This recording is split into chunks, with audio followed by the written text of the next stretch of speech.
Magandang araw, kabayan.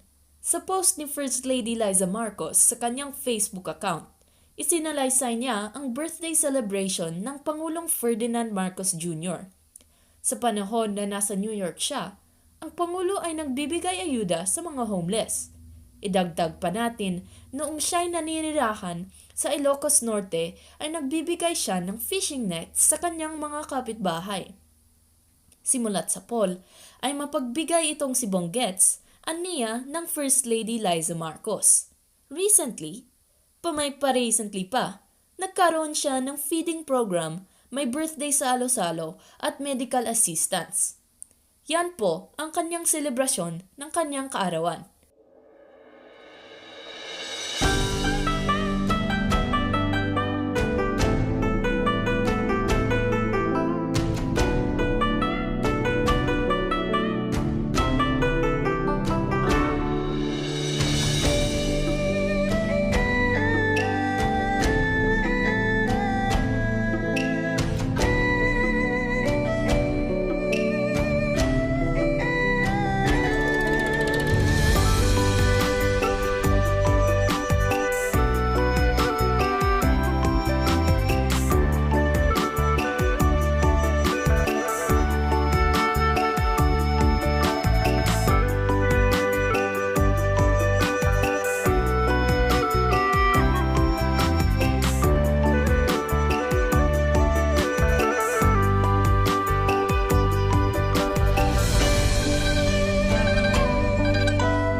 Mas panganay, cervical cancer.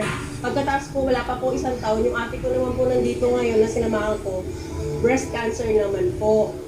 Ngayong araw na ito, na-bless po ako. Marami pong salamat sa inyo.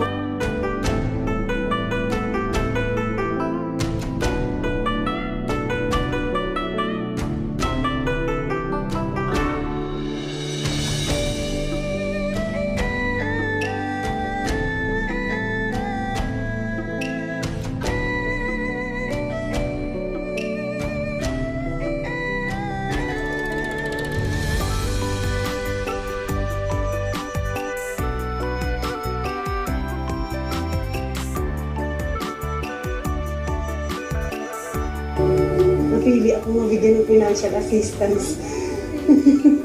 Hindi po, sobrang masaya at kakasalamat po na Yasulda.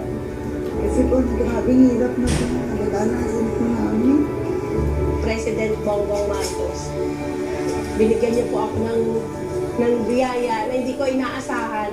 Maraming salamat po. Miracle siguro yung word na naiisip ko ngayon. At nakakatabi ko doon yung din na sinasabi nila. Kasi na daw hindi rin makalabas dahil kulang yung pagbayan. Sobrang thank you.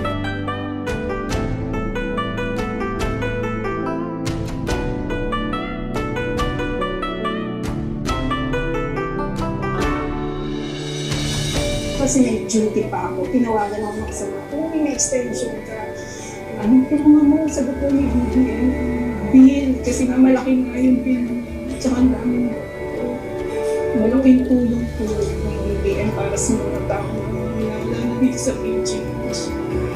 Sa kanya, hindi siya matutulong.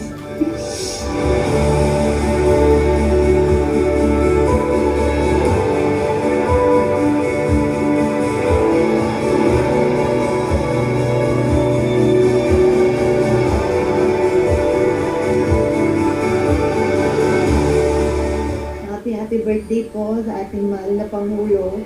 Maraming salamat po at may mga ganito po kayong programa.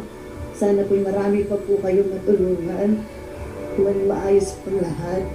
Maraming salamat po at mag-iingat po kayo lahat.